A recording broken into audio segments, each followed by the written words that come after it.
I'm going to introduce Jude, and by the time I introduce Jude, Jude is somebody I so much respect. He's a pure tech person, not like me, that I am an explorer. So I explore from one to another. I explore every aspect that can make a child feel comfortable. And so right now, I'm going to introduce Jude, and by the time I introduce Jude, Jude will start up the class immediately. So meet Jude. Meet our next esteemed speaker, an educational tech consultant, school improvement advocate, and filmmaker at Educatage EdTech Services. With his roots firmly planted in Lagos, Nigeria, he is a forward-thinking individual whose interests span from technology to entrepreneurship. Boasting over a decade of rich experience in the corporate, nonprofit, and public sectors, he has carved a niche as an expert in educational technology. His skill in analyzing organizational needs and designing tailored learning programs has benefited a wide array of organizations, demonstrating the transformative power of educational technology. As he prepares to address us on the topic, Democratization of Trend, expect a session brimming with insights drawn from his extensive experience. He brings to the table robust instructional design, project management, and technical prowess, all aimed at enhancing workplace learning and performance. His belief in the potent impact of educational technology in driving organizational success is contagious and inspiring. This session is not just about trends in technology, but about democratizing these trends to make them accessible and beneficial for all. Join us in welcoming him to the stage for what promises to be an enlightening and thought-provoking discussion on the democratization of trend.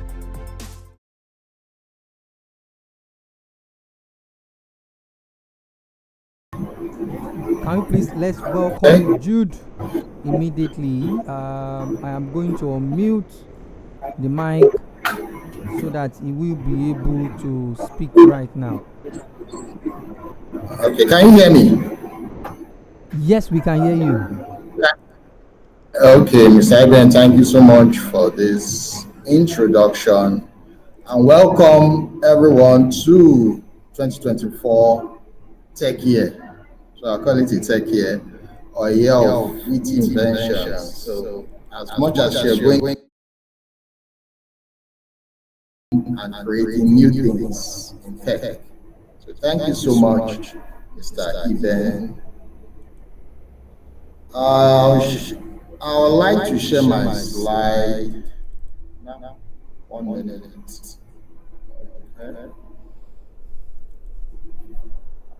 Okay, can you see my screen? Not yet. Not yet, we can't. Okay, it's coming up now. It is coming up now. Good. Okay, can you see? Yes, we can see your screen right now. Okay, so we're looking at democratization of trend, tech trend, harnessing technology for every student's success, which is also important. You are teachers learning how to use tech, and also you are making sure your students are enjoying the benefits of tech, right? So it's not just you as a teacher using it and enjoying it. Students also have to benefit from it. It also has to improve your teaching practices and also improve your game as a teacher or educator. So we look at introduction of the terms. So educational technology trends can feel inaccessible and overwhelming for educators, leading to uneven implementation and unequal learning opportunities. So when we talk about trends, we talk about new things that comes into technology. And the truth is that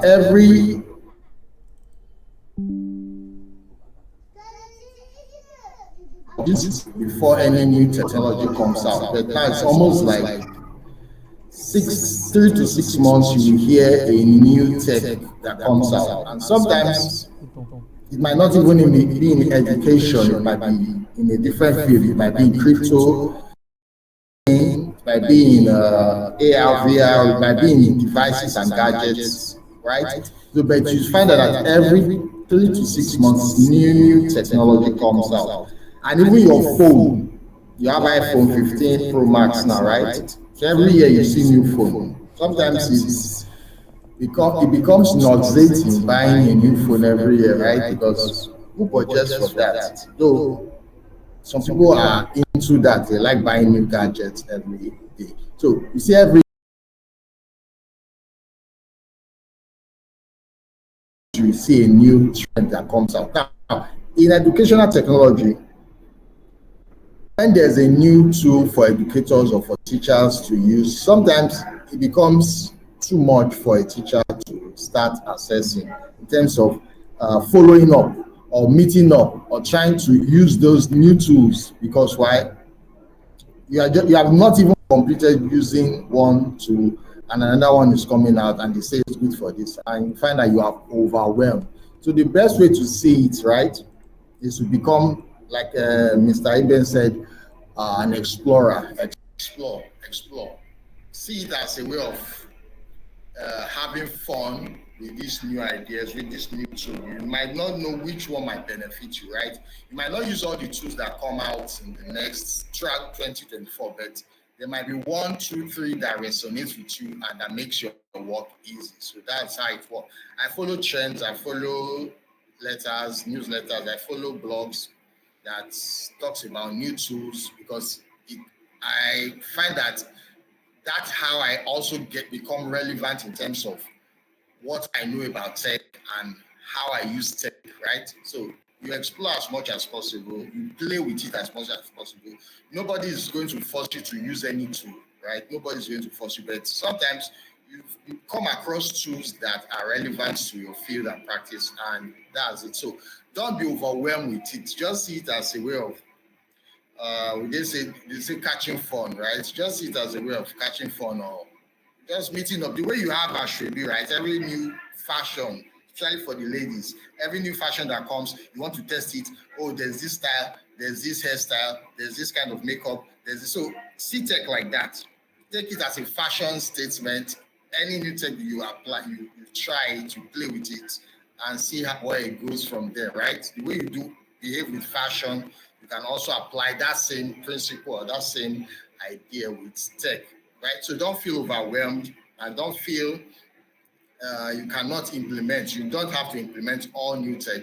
Just play with it so that you keep abreast, you keep, because one thing with computer, once you forget about it or once you stop using it, somehow it just slips up under your fingers and you find out you are struggling to start using it again, right? So that's what it works, how it works. So this session empowers educators to recognize trends, implement them strategically, and ensure every student benefits from tech-enabled learning environment, right? So that's what we're going to be looking at this point in time. So let's look at democratization of tech for learning. And the first one there is affordability, right? Why do we want to democratize tech or make tech, decentralize it so that it's not just in one spot, everybody can have access to it? That's the essence of democratization of tech for learning, right? So when we're looking at that, we look at affordability. Decentralizing tech offers schools, educators, and students budget-friendly devices and platforms. You agree with me that if iPhone is the only phone, I'm just making a observation. If iPhone is the only phone to be used, right? No other gadgets, no Android, just iPhone in the world. That's the only phone. You will find that people will find it difficult to afford it, right? Why? Because it's what's kind of expensive. iPhone 15 Pro Max is like maybe 2 million or so, right?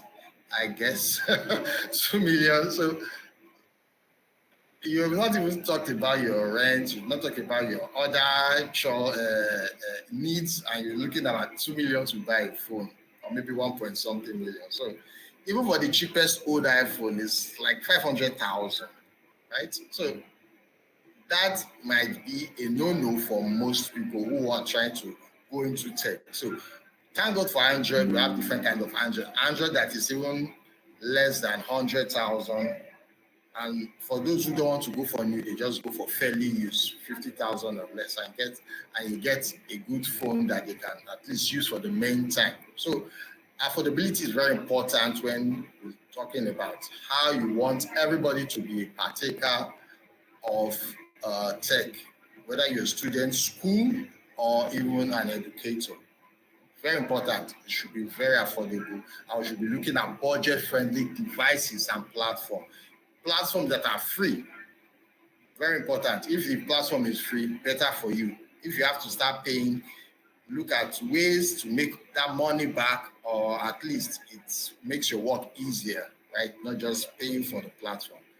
And number two, accessibility. It has to be very accessible, right? When new technology features are not well integrated into devices and platforms, it would be difficult for educators and students to access them, right? Now, this is very important. You find that the way Android phones go, or the way Android phones are being updated, right? You find that if you are using an older phone,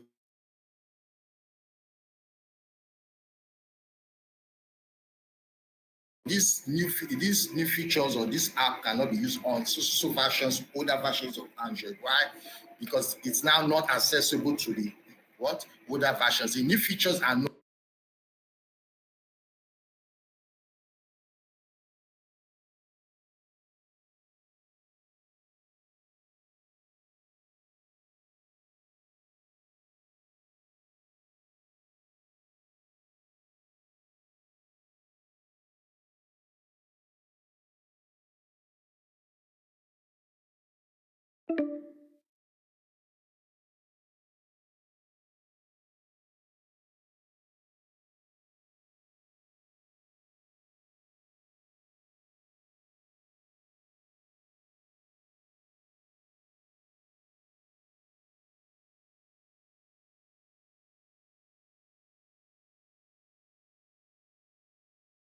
Phones. Some of them might be even having older phones that are functional, right?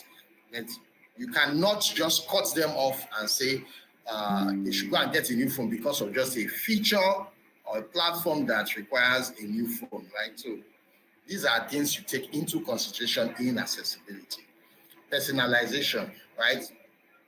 Well, like Android is you can customize Android to suit your taste. You can change almost everything in an Android phone, right, to suit your taste. So that becomes a way of personalizing it for my own use or for my own purpose or for my own workflow, right? So the efficient use of devices and platform is decided by how flexible they can be customized for learning and teaching purposes, right? You can get an Android phone and customize it just for learning or just for creating content or just for things that has to do with education, and it will work better in that aspect more than for just entertainment, right? So you find that some even tablets are pre-customized or pre-personalized to work. That's why you call them educational tablets or educational devices, right?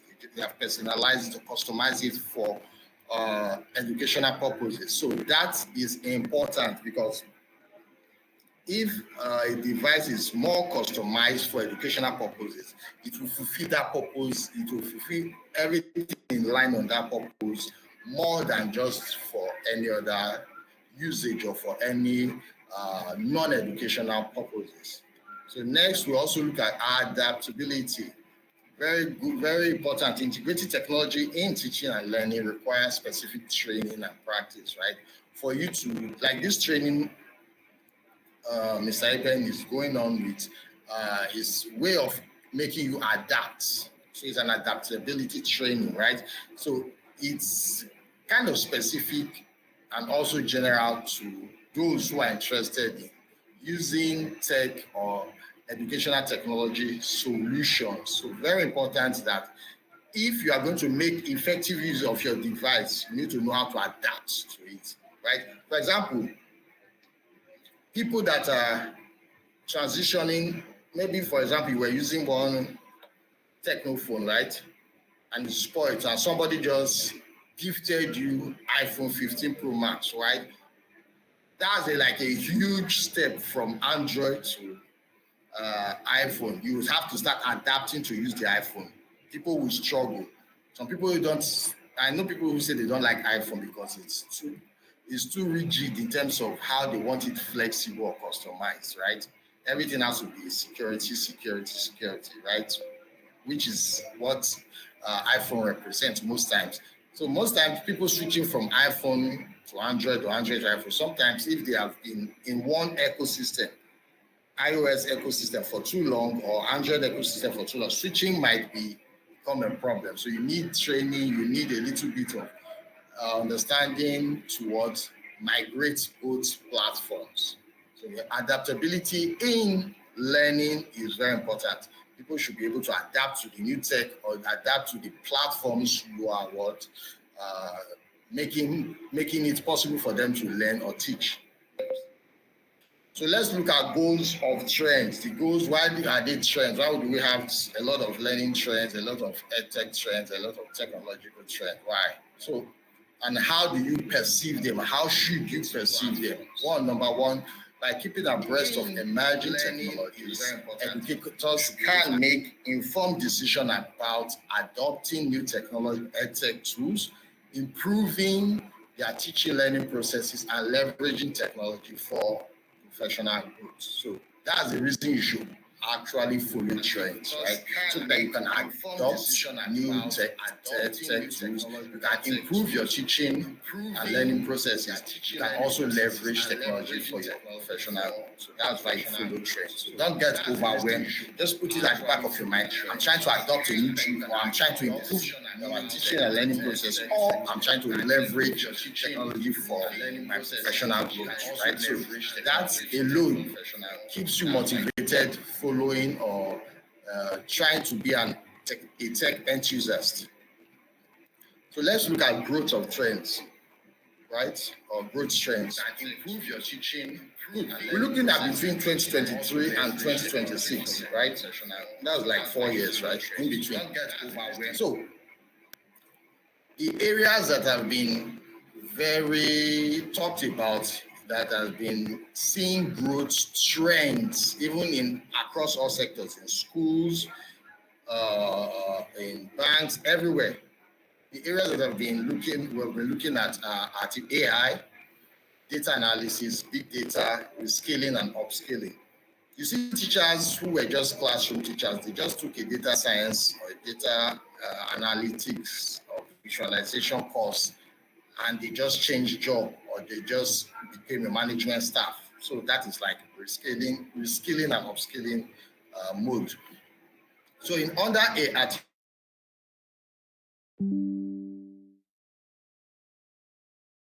from text to image, text to video, I think Mr. Ibrahim would have giving you highlights on that. Text to or image to video and all that. So these are generative AI. They can generate their own images, their own text, their own videos, their own animation, their own sound. So these are generative AI. So Internet of Things, where everything is connected, your interactive board, your camera, everything is connected, and you have access to certain kind of data that makes it possible for you to work with these devices that are all connected together. Automated feedbacks and assessments. When you are using this growth trend involves summative and formative assessment, right? We've gotten to the level we don't want to be marking manually again. So we want everything to be automated so that you have time to quickly assess what a child is not doing right and know where to implement, because marking alone might take forever, right? Depending on the number of students you are handling, marking alone can take forever. So we're trying to look at trends. We're trying to look at processes where we can implement automated assessment so that we can focus more on helping students who are struggling in certain areas do better or learn well. Then we have the AR, augmented reality and virtual reality areas. Then under data analysis, we have machine learning, where we are teaching software to think or to automate or learn like human.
exams or even in their learning. So these are data-driven learners analytics.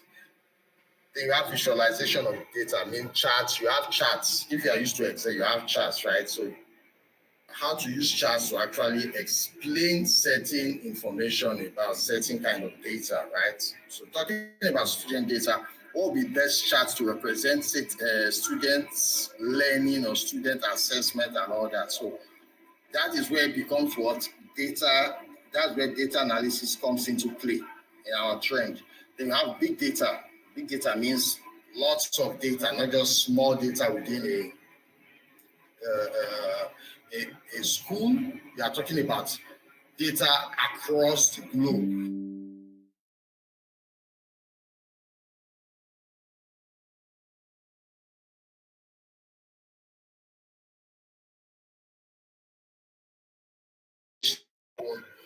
School or professional practices.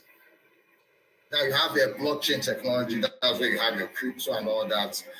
You have your digital content info, creating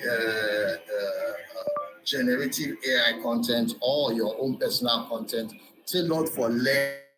Then you have assistive technology, helping those who are not uh, who are not well, who are not fully functional to use technology. For example, you have somebody who is blind, he's not fully functional to use technology to see and do. So how do you use assistive technology to help them see and make use of technology, right? That means you start using voice activated devices,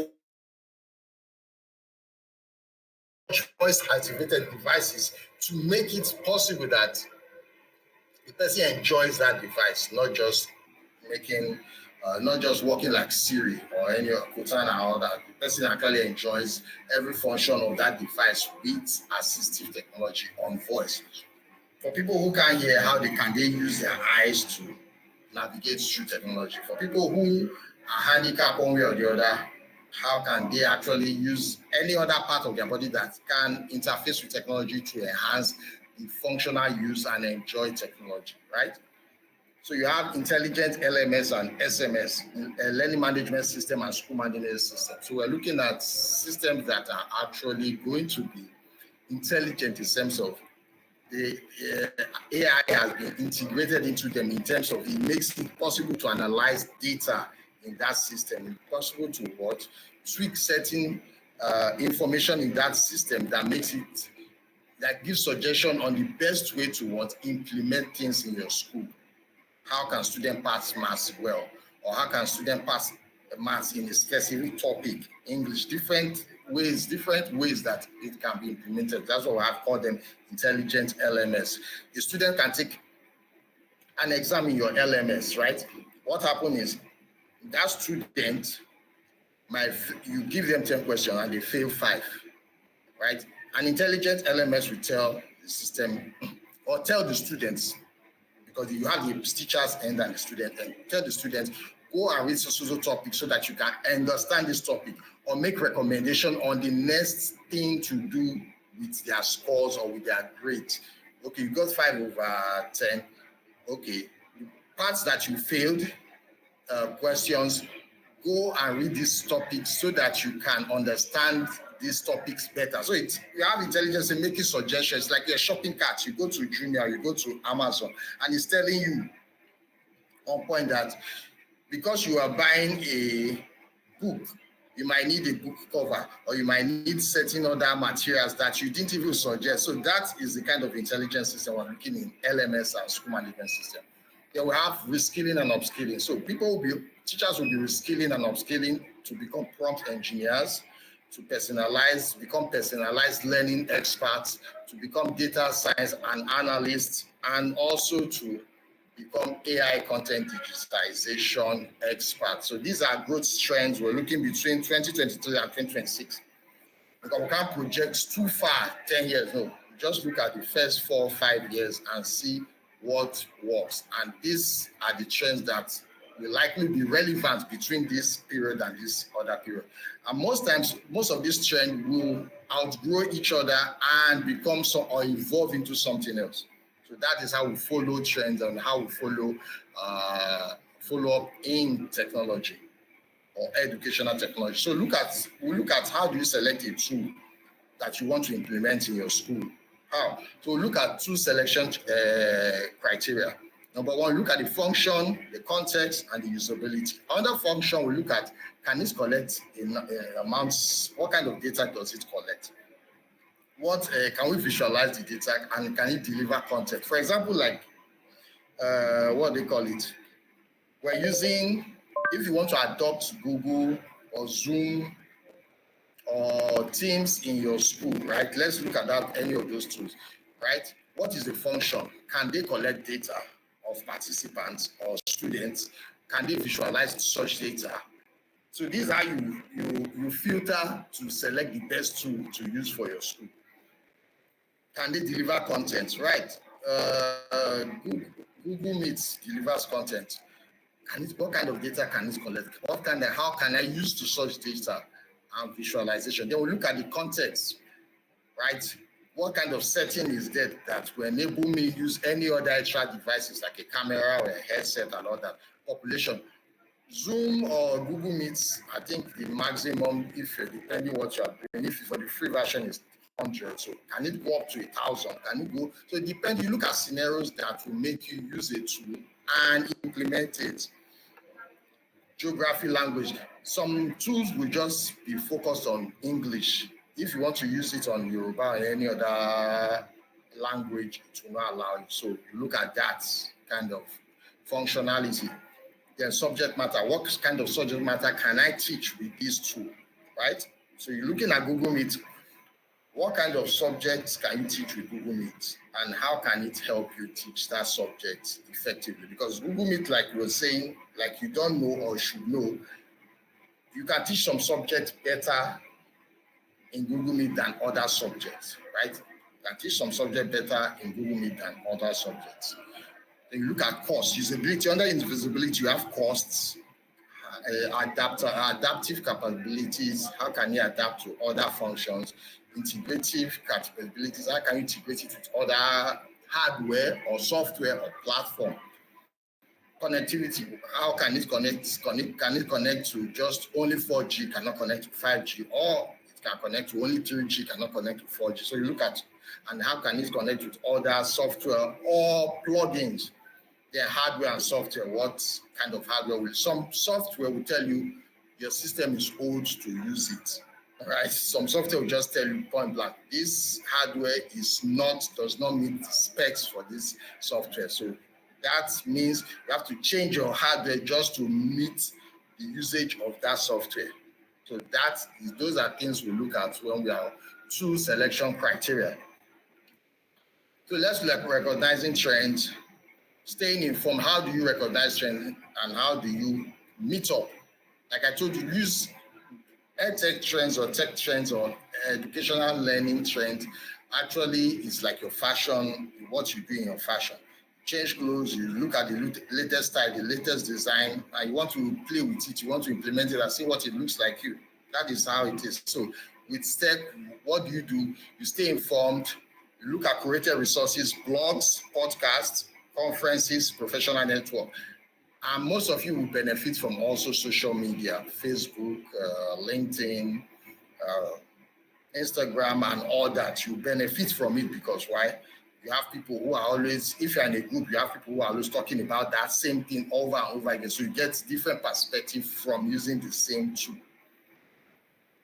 Active participation. So you don't just be in a group in Facebook or LinkedIn or any of those platforms. You also have to participate, attend their workshop, attend quizzes, attend anything they say you should do that works with what you're doing. You have to keep abreast. You have to contribute. You have to be an active or player in that group. So you share your experiences, and if you have questions, that is how you also get answers. So technology exploration, like we talked about, and being an enthusiast means you have to explore, you have to play with everything that has to do with technology in relation to your field, right? So you try new tools, participate in pilot programs. Some programs comes up and they'll tell you, want 1,000 people to test this platform. Quickly, you jump in. I would like to be a part of it, and you jump in and become a part of that pilot. It might not be fully beneficial to you, but you just want to see what that tool can do. And one way or the other, it might give you other opportunities, right? It might give you other opportunities to network and do other things. So how do you identify trends? You focus on trends that address learning needs, not just flashy features. Very important. You don't just look at trends because they say this has this special function and all. No, how does it tie into your teaching and learning practices, and how can it help students and how can it help teachers? That is what you take into consideration. So not just because it can do certain things. If those flashy things are not tied into your teaching and learning practices, then you can as well ditch it because it's not for you. It doesn't serve the purpose of your educational needs. So number two, you consider accessibility, inclusivity, and alignment with the curriculum. Some tools can be off your curriculum. For example, if you're in a school that don't have interactive board projector, right? And they say this is the latest projector, this is the latest interactive board, it's useless to you because it doesn't align to your normal marker board curriculum or your marker board way of sharing information to the students. So it doesn't align and it's automatically not going to be useful, except your management, school management is deciding to buy any of those tools. Then you might say, okay, this new projector, this new whiteboard can do this and do that. So make sure that any tech you're implementing work with your curriculum. If it's off your curriculum and there's no way you can reconcile that, you can as well ditch it. Prioritize trends with potential for impact and scalability. Some trends or some items or some edtech tools, they might not be scalable in terms of you cannot use it with multiple students. It might be stuck with few students or few case studies or few kind of topics or subjects.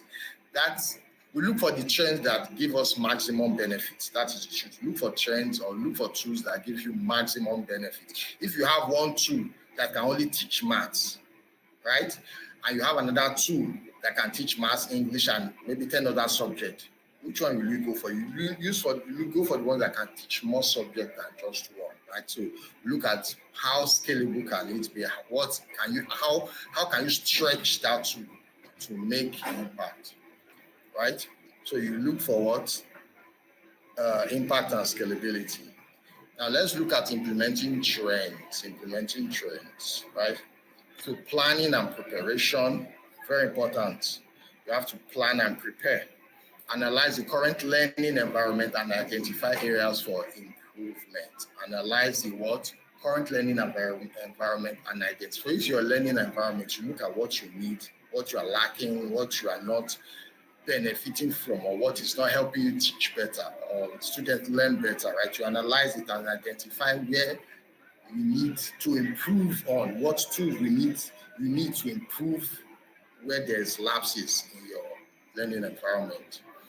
Now, choose specific trends to implement based on identified needs and resources. So don't just go for all trends. Look for things that work for you or that will be useful to you. Look for trends that will help you as a teacher implement properly your teaching and learning processes and workflow. Develop a clear implementation plan with defined goals, timelines, and roles, right? Very important. You should be clear with what you're implementing. Don't just say implement 10 tools, 1,000 tools, and you don't check how their different strengths can help you in your teaching practices. So it's very important to, before you implement, have clear goals and tell like this and this will try this and this will try this and this will get results from this and this will discuss the next. So you have on point plan to actually make sure that whatever you're implementing, your tools, your platform, your devices are what you have made a decision, right? So you don't just leave everybody floating or forget it all in the name of you're just testing something. So differentiated instruction, right?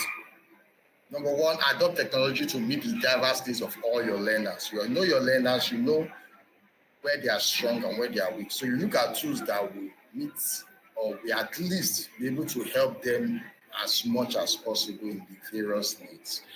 You have also provide scaffolding and support for students with different learning styles and abilities, right?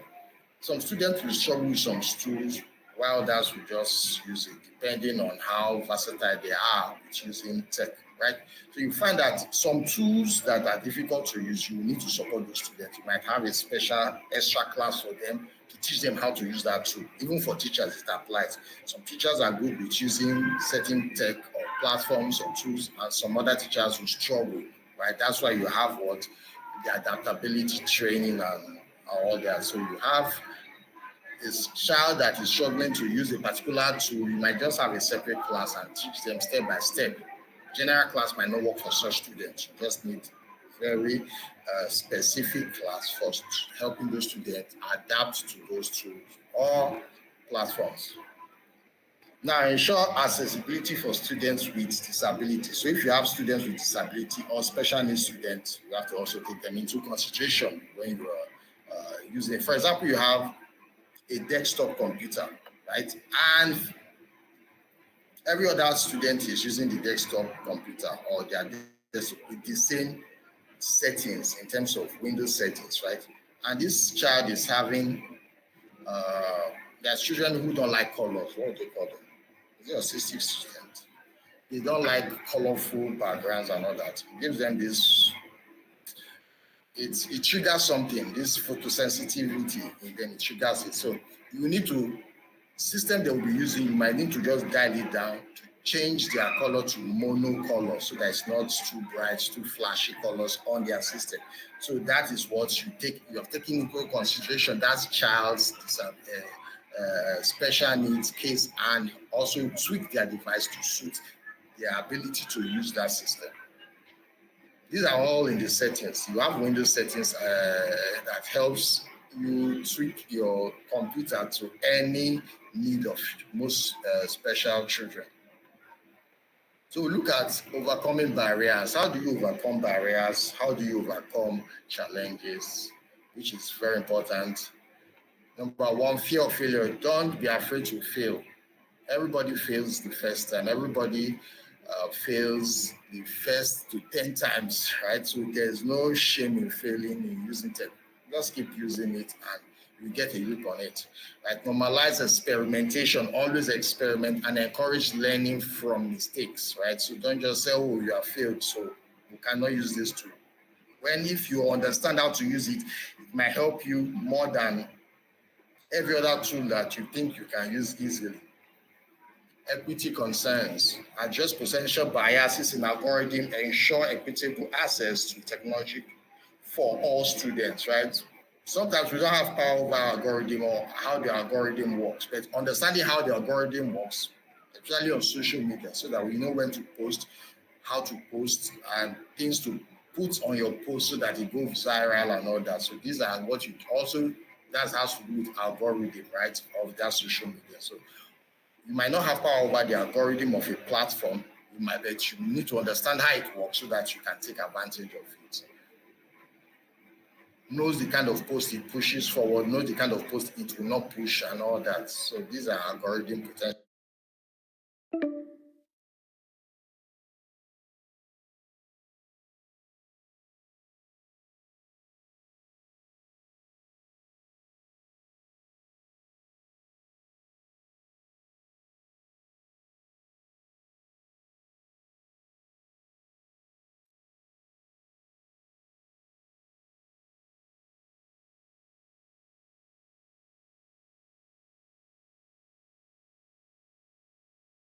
A platform that improves your system, not just change it, because if it changes it, everybody might need, it will take time for everybody to get to a certain level of training to start using it efficiently, right? So it's very important that you look at tools that improves your system, not just what, and your workflow, not just changes it or just wipes out what you have been doing before. Well,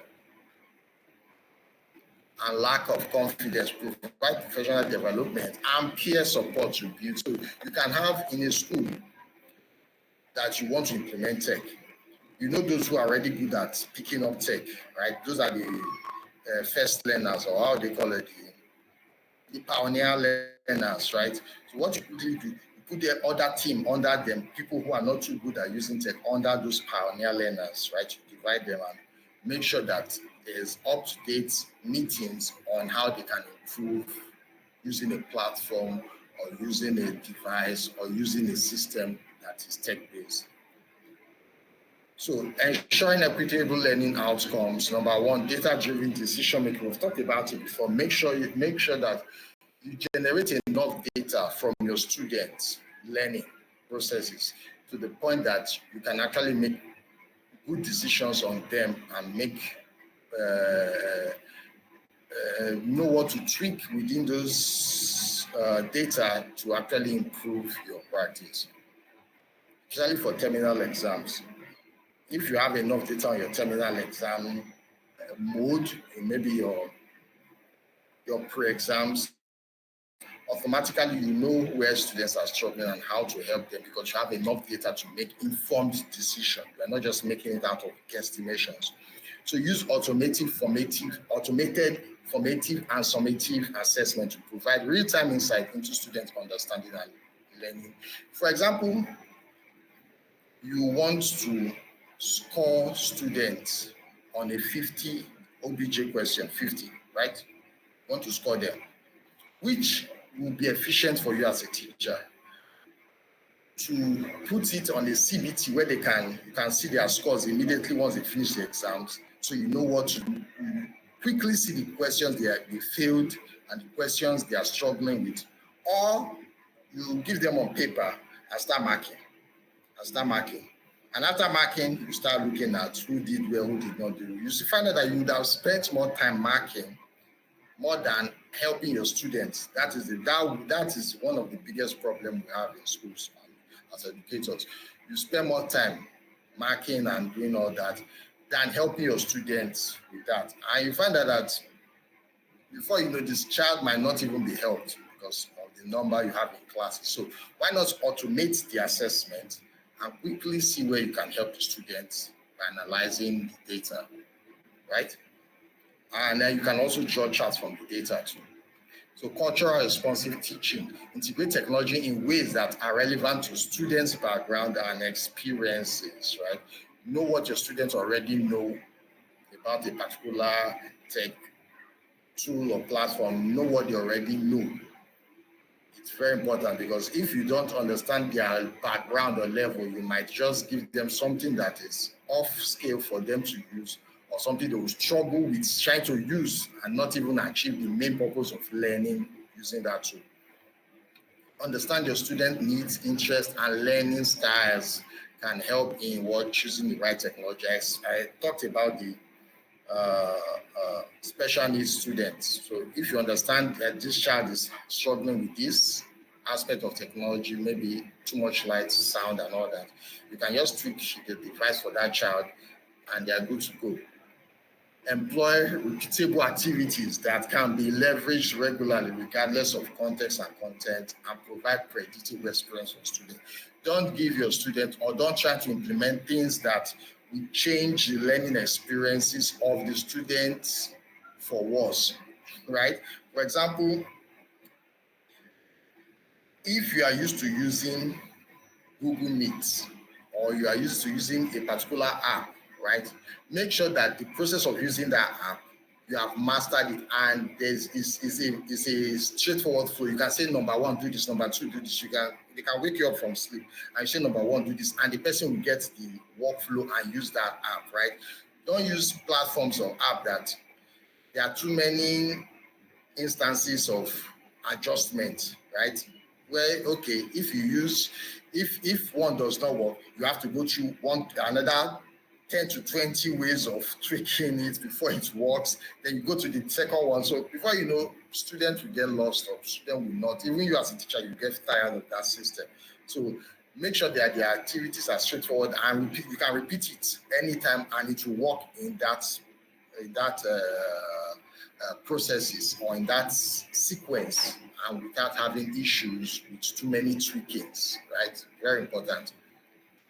So number three, continuous reflection and improvement. Regularly evaluate the effectiveness of technology integration and adjust strategies as needed, right? Always evaluate, always have a time to go through your what went wrong and what did not go wrong and make adjustments. Always reflect. That time of reflection is important.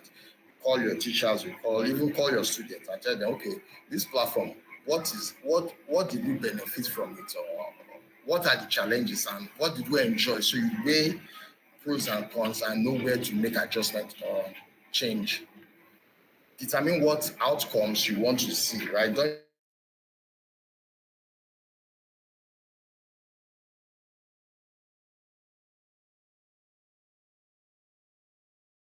do what you refine, you clarify, you articulate, and what success looks like in using that platform or using that tool. So make sure that any tool you are using, everybody knows that if we can use this tool in this format, in this way, we are good, right? So make sure everybody have that mindset so that nobody's confused on where they are going wrong or where they are not doing it properly, right? You can begin towards determine what you need to purchase to make that a reality. So if there's any extra attachments to those tools or platforms or devices that will make it possible, you can go for it if it's within your budget range. Also based on budget. So summary of it is, remember the goal is not to use technology for the sake of using technology, but to also enhance learning experiences, which we've talked about, and outcomes. It's important to continuously evaluate the effectiveness of the technology being used and adjust as necessary. So that's my short presentation. I hope you enjoy it. I hope I've not taken too much time, Mr. Iben. Thank you. Back to okay. So back up. So thank you so much, Mr. Iben. If you have questions, please do let me know.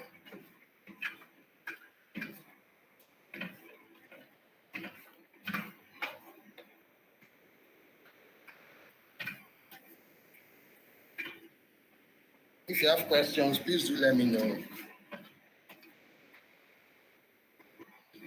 I know I was in a hurry, so don't. Yes, can we please let's appreciate Mr. Jude? This is powerful. Can you please let's appreciate Mr. Jude? Just give as much highlight as possible. Yeah, can we please let's appreciate Mr. Jude? This is wonderful. I really, when I was you gave almost everything about the rudiments. You even cover some of my slides. I was just like, wow.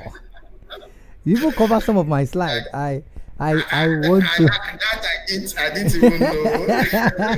Yes, to tell you. Slide. I didn't see slide. To tell you that we are in the era where the more you learn, it actually shows that you are not just joking in the field of artificial intelligence, and everybody is learning almost every day, and this is actually a proof that this is an expert. We are talking to an expert. I really appreciate. Thank you very much for joining us. If you have any question for Mr. Jude, I need a question. Can you please let's appreciate first? Let's appreciate on YouTube. Yes, thank you. Okay, can we get the slide? Let me ask. Can they get the slide? No. Okay. I'll get it into PDF for them. Okay, PDF will be better. Yes, PDF with some watermark if possible.